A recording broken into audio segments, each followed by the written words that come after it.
Assalamualaikum warahmatullahi wabarakatuh. Nama saya Dayan Arya Bima. Hari ini saya akan menjelaskan tentang anti partai.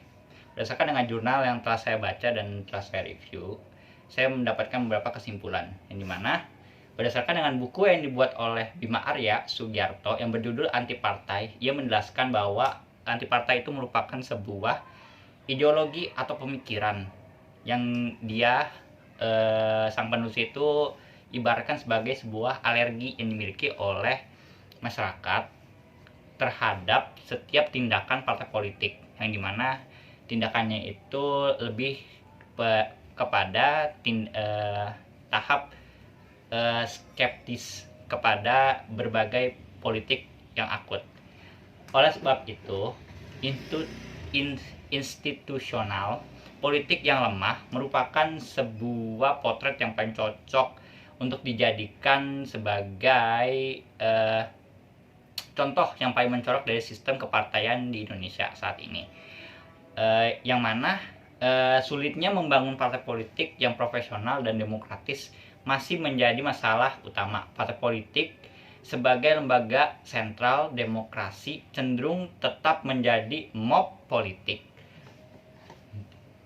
daripada organisasi politik yang solid. Sementara itu, dalam buku yang dibuat oleh Sigit Pamungkas yang dikutip dari jurnal yang berjudul Dinamika Demokrasi Elektoral, ia menjelaskan bahwa ada dua bentuk anti partai, yaitu anti reaksioner dan anti partai secara kultural. Yang mana anti partai reaktif adalah sikap kritis warga negara terhadap ketidakpuasan mereka terhadap fungsi elit dan institusi partai.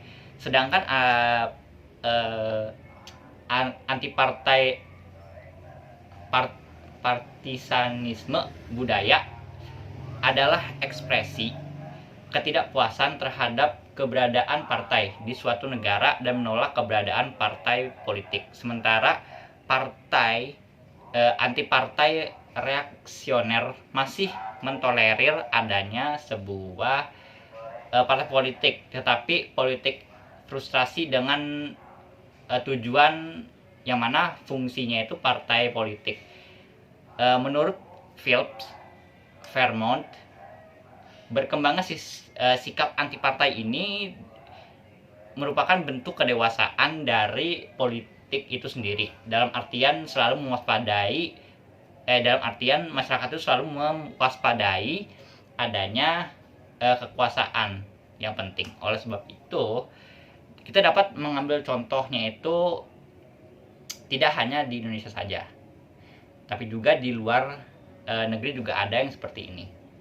Yang mana kalau misalnya kita ambil contohnya itu di Indonesia sendiri, pemikiran atau ideologi partai ini merupakan suatu ideologi yang sangat banyak terjadi di negara-negara. Contohnya pada pemilu yang terjadi di Indonesia. Pada pemilu 1999 yang merupakan harapan besar untuk pertama kalinya Indonesia mengadakan sebuah pemilu yang terjadi di Indonesia pada tahun 1999.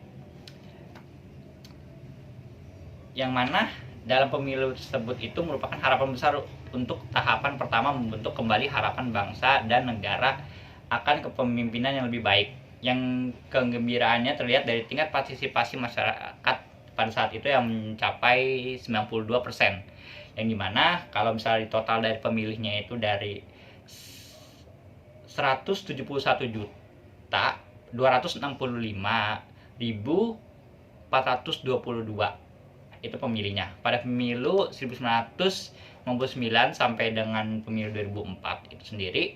Negara-negara ya yang dalam konteks ini itu DPR dan MPR itu merombak secara penuh institusi politik antara eksekutif dan legislatif ke arah yang lebih kokoh dan memperkuat sistem presidensial yang lebih solid.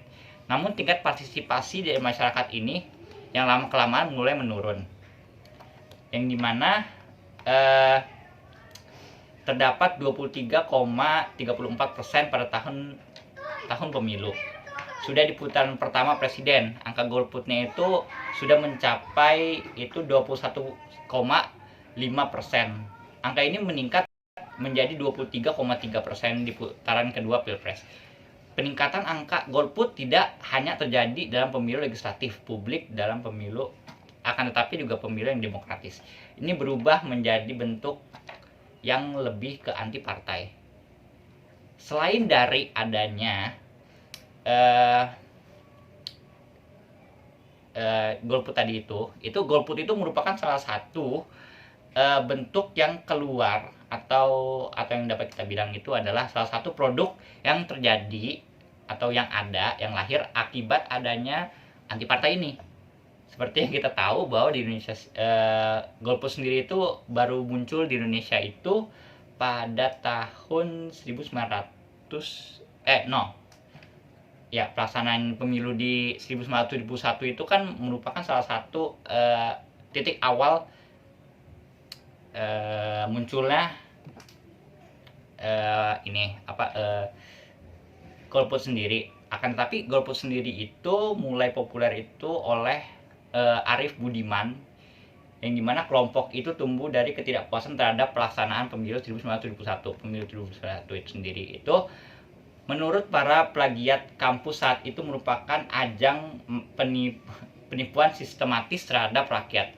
Baru menjelang pemilu 1971 yang diadakan pada 5 Juli 1971 itu pemilu pertama di Orde Baru. Jadi dapat kita simpulkan bahwa golput itu mulai berkembang dan mulai banyak yang menggunakan itu pada Orde Baru, pada masa-masa Orde Baru. Jadi mana pada jumlah pemilu saat itu turun dibandingkan Demokrat sebelumnya. Partai politik peserta pemilu 1971 jauh lebih sedikit dibandingkan pemilu 1955. Yang mana semuanya itu diakibatkan oleh adanya dominasi dari salah satu partai saja daripada partai-partai lainnya. Yang mana beberapa partai politik dibubarkan, antara lain Partai Komunis Indonesia, Majelis Umat Islam Gereja Suryo atau Masyumi, dan Partai Sosialis Indonesia atau PSI. Golput sebenarnya merupakan sikap politik yang boleh saja dianut oleh beberapa masyarakat. Akan tetapi karena banyaknya golput yang terjadi, lama-kelamaan golput ini itu mulai dianggap sebagai sebuah ancaman oleh para orang-orang yang berkuasa itu, yang ingin menguasai. Oleh sebab itu maka sebagai gambaran angka golput cenderung meningkat dari pemilu ke pemilu. Pemilihan presiden tahun 2004 sendiri dan 2009 dan 2014 itu menunjukkan tren peningkatan, yaitu angka golput meningkat lagi menjadi 28,30% dan meningkat lagi pada Pilpres 2014 sebesar 30%. Masuk ke beberapa negara-negara, seperti yang kita semua ketahui bahwa Indonesia itu bukan salah satunya yang terdapat banyak masyarakat yang golput. Ada beberapa negara-negara yang menerapkan undang-undang khusus, antara lain ada seperti Australia yang itu pemerintahnya itu memberlakukan peraturan bahwa warga untuk tidak memberikan suara dalam pemilu. Mereka yang gagal menentukan pilihan dalam pemilu akan dianggap akan diberi hukuman berupa denda atau bahkan penjara. Sementara itu di Belgia itu sendiri itu adalah negara pertama yang menerapkan undang-undang ini.